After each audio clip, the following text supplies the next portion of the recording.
Welcome back. Today we're diving into the latest update on Gmail and how to easily add members to a space using your PC. Let's get started. First, open your web browser and go to gmail.com.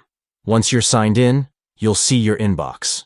Next, look for the grid of 9 dots next to your profile photo at the top right. Click on that, and from the drop-down menu, choose Chat. This will take you to your chat interface.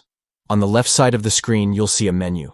Here, click on Spaces. This will show you all the spaces you're part of. Now, select the space you want to add members to by clicking on it. Once you're in the space, locate the space name at the top, click on it, and then choose Manage Members from the options that appear. In the Manage Members section, you'll see an Added area.